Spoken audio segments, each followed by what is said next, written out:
Hello, Cowboy Nation and Cowboy Headquarters, and welcome to the Dallas Cowboy Huddle.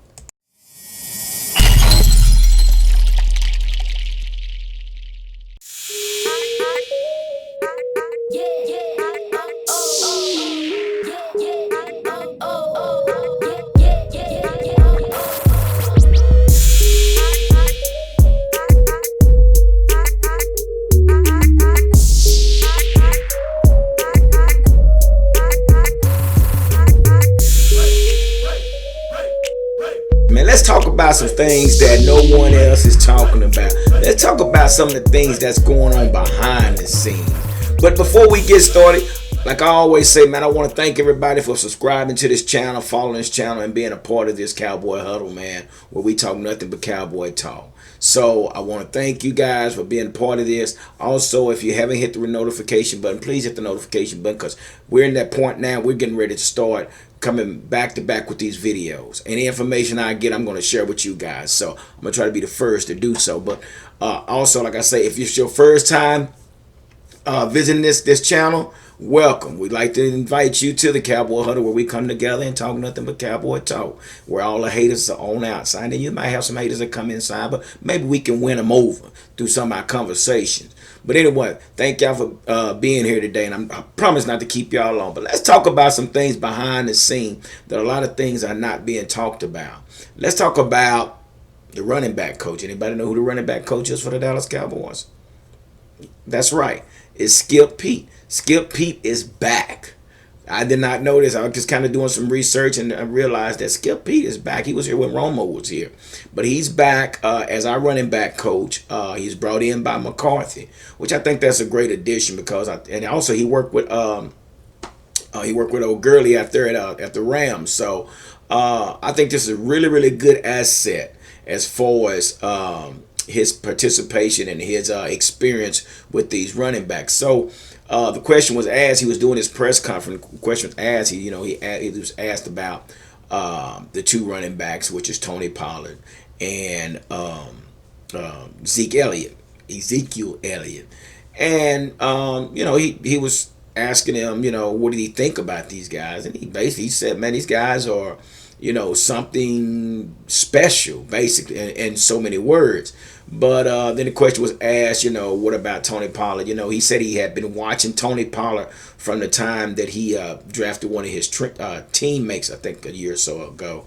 And so he saw a lot of film on Tony Pollard, and he was really already up to date on his potentials and what he could bring to the team. So now he had the chance to basically get this opportunity to coach him. So another question was asked for something as, what do you think about these guys, playing the receiver spot, things like that. And, he said basically both of them are really great at what they do. He's talking a little bit more about Tony Pollard being able to move out the backfield into the, the receiver spot to basically be more of a threat and give the defenses more problems. So, which we already been talking about that. But hey, that's a great thing, that he does look at trying to basically use both running backs, which, like I say, the days of the one running backs is probably pretty much coming to a decline, So, but when you got two running backs as experienced and as skilled as Ezekiel Elliott and Tony Pollard, you got to implement the two in the game. But I said all that to say this. So we have to ask this question: who is going to get that third position as a running back? So I got a few names here, man. I did a little research on a few names that Dallas has on their roster right now, and I watched a few of these guys. Two of them one is an undrafted free agent out of TCU, and the other one is comes out of South Carolina. The guy from South Carolina is Rico Dowdle. Yeah, DOWDLE. Y'all know I'll chop a name. I'll chop a name up. So if y'all know what the name is, you know what I'm talking about. His name is Rico Dowdle out of out of South Carolina, and in the combine he ran a 4.5. So I was looking at this kid, man, and he's not really fast, but he's physical. He's tough. Kind of a little bit reminds you of Zeke in a way. He's not going to have that breakaway speed, but he has vision. He will hit the holes. And the guy is, like I say, he's tough. We'll see what happened. I don't know if he'll make the third, the third running back. Just what I've seen on his highlights. You get a chance to check out his highlight. Then y'all know the other guy we got. We got Jamize Alawale. We already know this guy. Number 49. He's been around for a while. I don't know. Do they want us? But how can you stick with something that's up under new leadership? So he's on a bubble as well as these other three. But let me tell y'all something. I looked at the highlight, which I kind of been watching this kid throughout the season in college. And, I'm like, okay, that kid there he's a beast, And his name is Sewell. I'm going to chop this name up. Alaluwal, something like that. Alaluwal. Sewell. Oh, Alaluwal. Alanuwal. I just chopped that man up. I've been practicing on this dude's name for the longest. Sewell, out of TCU. Anyway, let's move forward. But this dude, man, this is a diamond in the rough. Okay, let me just say it like that because this guy, let me give you his numbers. He squat 770 pounds. He bench 460, and he clean 420. Remind me of myself. This dude squats 770 pounds, bench press 460, and clean 420. Yeah, y'all don't know nothing about it. So I'm going to get his name right. Sewell. Sewell, S-E-W-O, because I want y'all to look this guy, Alan Luau. That's his name. O-L-O-N. O-L-O-N-I-L-U-A. I don't care. Like I told y'all, this ain't no politically correct channel. Straight barbershop talk. And I'm going to always use that as my MO. But anyway, so y'all check this guy out, man. So this guy here is a beast. And so basically, Skip was asked about these guys. But I really see this guy, man. This guy's a weapon. He really is a weapon. Just remember what I told y'all, man. This could be our third running back as a fullback, though. He's going to be a fullback. But this dude can hit the hole. He can catch. He can block. He can do it all. I'm telling you, man, I saw some games where this dude was dragging folks through the hole. Dragging them through the hole. I'm going to post this. Yeah, y'all see his name down there below. So that's where, that's who you look up. And maybe y'all can tell me how to pronounce it. Alaluau. Close enough. But yeah, man, I really think this guy might hang around. I think he can do more than just being a fullback. He can play some special teams as well. But I'm looking forward. So just remember this guy. So we'll see. We'll see. But so the question was asked by Skip, sir, how do you evaluate the young running backs? And he said, well, due to the fact that, with the virus going on and no preseason game, he said what they have to do, they have to create drills, different drills, like takeaways and running the ball. And it's just, it's just like peewee football when you got all these kids on your team and you got to do evaluation. Who's going to be your starter, who's going to be your backer and who's going to be your quarterback on your. So basically, that's what this season is like. And all these guys that are not starters, these guys are fighting, man, for a position. They don't have time to wait to the season because they got to have a cut after a while. They're here shortly, man, because right now we should be ending preseason, getting ready to end preseason and getting ready to move right into, regular season. So I'm sure, Cowboys and McCarthy and all the coaching staff, Mike Nolan, all these guys, they're actually basically trying to do a cram session. But the good thing about it is all on the same playing field. Everybody's doing the same thing. Only thing about this is we got a new coach and we're trying to implement new plays under new leadership. So we'll see how that works. But so yeah, that is what Skip P said. As far as trying to evaluate these rookie running backs, or those that are not the starters. He just basically he has to create drills for these guys in order to determine who's who and who's not. But so that's gonna be something to see. So let's move right on along. Let's move on to Adam Henry. Anybody know who Adam Henry is? Okay. Yeah, Adam Henry is one of the receiver coaches. Yeah. And Adam Henry's been around a while as well. He's been doing this. He's been, coaching receivers for over 20-some years. I think he come from McNeese University. And where he said the difference there is, where he was in college, that he had to develop receivers. So the question was asked about, CeeDee Lamb and who was just trying to text me? CeeDee Lamb and you got to be kidding me. That's not going to happen. Nope.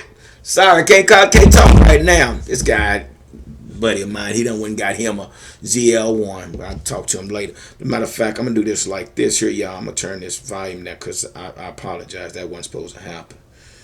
But anyway. So yeah, the question was asked about CeeDee Lamb, and basically what he thought about CeeDee Lamb. He said CeeDee Lamb has a lot of potentials. He said he picks up the plays well. He has a lot of questions, kind of reserved in a way, but he you can tell that he really wants to learn the game, and so he had all great had nothing but positive things to say about CeeDee, which we knew. I mean, CeeDee Lamb. I told you guys, man, CeeDee Lamb comes out from under the tutelage of Lincoln Riley. Lincoln Riley he's the head coach at Oklahoma, but he was a Mike Leach protege. And he coached over there with Mike Leach at Texas Tech. Once where my son was going, I had a up close and personal chance to watch the receivers there at Texas Tech run routes. And at the time, Michael Crabtree was there. And if you have never seen Michael Crabtree run routes, oh my gosh, when he was at Texas Tech, he was a beast. So, and I know, and like I said once before, I was watching the highlights of CeeDee Lamb. I'm like, man, this guy here. And I never put two to two together, but come to find out, this guy runs routes just like Michael Crabtree. He finds all the soft spots. He's gonna get behind the linebacker. He's gonna get in front of the safeties. He's gonna drive you off. He's gonna get great cutbacks. Only thing about CeeDee Lamb, as far as his out routes, it's more of he rounds his out routes. It's not a sticking. It's not a foot in the ground and making a cut.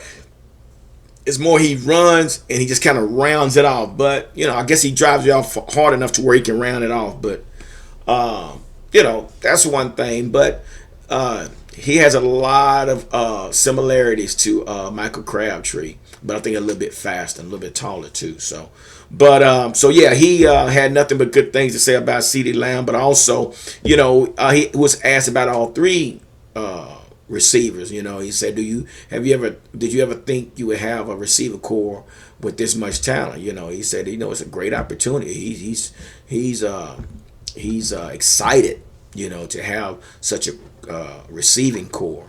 And he talked about how they were bonding. He said the bonding relationship is going well. But also he said that, these guys are very competitive. They're bonding well, but they're competitive. So, they're out there competing, as if, hey, it's first day of practice or something like that. But Adam Henry also mentioned, it was very important for him to put these receivers in place to make things easier for Dak, which makes sense. He needs to put these receivers, get these receivers up to par, and put these receivers in position to where the plays or the game is a lot easier for Dak. So that's basically that's one of the things that he's working on, is getting these guys in position. That Dak would be able to throw the ball around, spread it around as much as as he need to, to where Dak don't have to hold the ball long or get these guys open so Dak can throw it to him. So basically that's what that boils down to. So yeah, Adam Henry is one of the receiver coaches, man, and I just want to share that with y'all if y'all wasn't aware who the receiver coach is. There's my wife. Hey, honey. Hi, baby. Yeah. You buy me anything? Yes. What you buy me? I bought you some shoes. See, that's what your wife do for you. She takes care of you. What you got there? Let me see.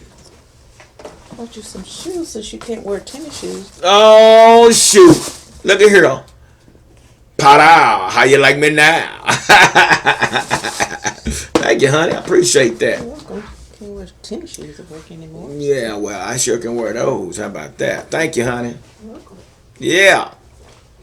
Yeah, some little dress shoes, you understand? Yeah. But anyway, so, yeah, if you guys wasn't familiar with who Adam Henry was, now you know who he is. And there's just some things behind the scene that we're talking about. So let's go to some people that we're all familiar with. And this is one that's been in the news since day one, since he's been there. Aldon Smith. Aldon Smith is turning heads, okay? It was said by Mike McCarthy first day of practicing pads. Said he was out there on the field. While he was out there on the field, he said this number 58 walked out on the field. And he was like, who is number 58? Oh, shoot. And said that, who is number 58? And, because basically he was standing out. He's standing out. And they had to remind me, that's Aldon Smith. Like, oh, dang. But yeah, Aldon Smith, man, he has definitely been turning heads. Dak calls him a beast. He said, man, this dude's a beast. You couldn't tell this guy been off for 5 years. He said, I'm glad to have him on my team. So, like I say, man, we willing and dealing, man. We willing and dealing.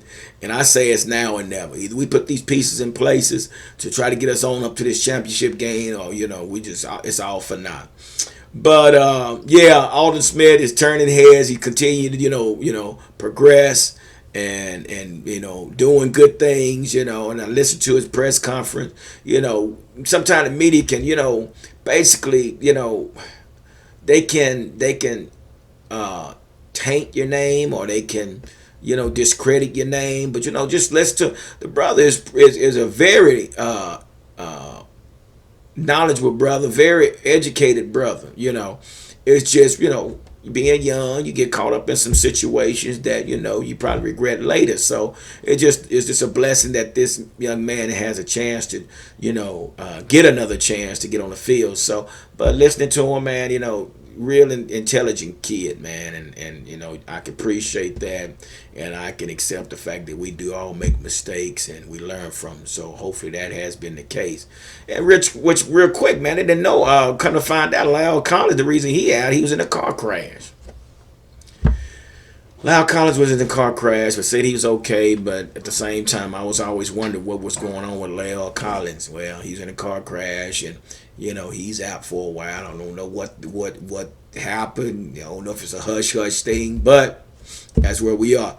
But let's move right on along. Jalen Smith has continued to be in that predator that he's always been. He's been preying on Dak and that offense. Making plays again. He's moved to the weak side.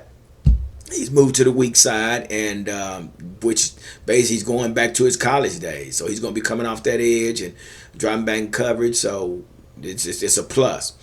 Leighton Vander Esch is basically still being the wolf hunter. He's back. He's playing that Mike position, which is the middle linebacker, which he should be calling a shot. And once again, like I said, it was said that either guy. Mike McCarthy was saying that either guy could play the middle linebacker, but they just feel that they wanted to put Jalen back on that edge, to do what he does best, which makes sense. Put the guy in a position to where he can excel and be the best he can be. So yeah, so that's where we are with that. Sean Lee is injured. I don't know how serious it is, but Sean Lee is rehabbing something. I don't know what it is. I have to think, figure out what it is. There's something, hopefully it's something minor. But I'll keep telling you guys, watch this kid named Gifford. Gifford, number 57. Watch this kid. So we deep at the linebacker, but yeah. And then we got Terrence Crawford back. Somebody was saying we need to trade Terrence Crawford and get Snack Harrison or whoever that Snack guy is. But let's look at it like this. You go get Snack. Snacks can only play one position at the one technique. But when you have Terrence Crawford, you can move him inside and outside. So, so now Crawford he's a movable piece. Okay. So with Gerald McCoy gone, so now we might can slide, Terrence Crawford to the inside a few snaps, slide to the outside, whatever, because he's played it, he knows it, which brings Everson Griffin. Everson Griffin's, who we signed here long day. He's on the field now. In his press conference, he was saying, basically he's just trying to get the lingo and the language and trying to get acclimated, to what the Cowboys do. But, man, this guy here, as you can see on this picture, man, this guy here is a beast. Look at the muscles on this guy, man. It look like he got Tony Romo, like he just went into a shit. I know that might not be the picture of the show, but yeah, that's exactly what it looked like. But that's what we need. We need courage out there on the field. We need some swag. We need some swagger out there on the field. We need somebody that's gonna put fear in some folks' heart. And I think with Griffin and Tank on the other side and Jalen, they're gonna put some fear in some of these offenses, man. I kid you not.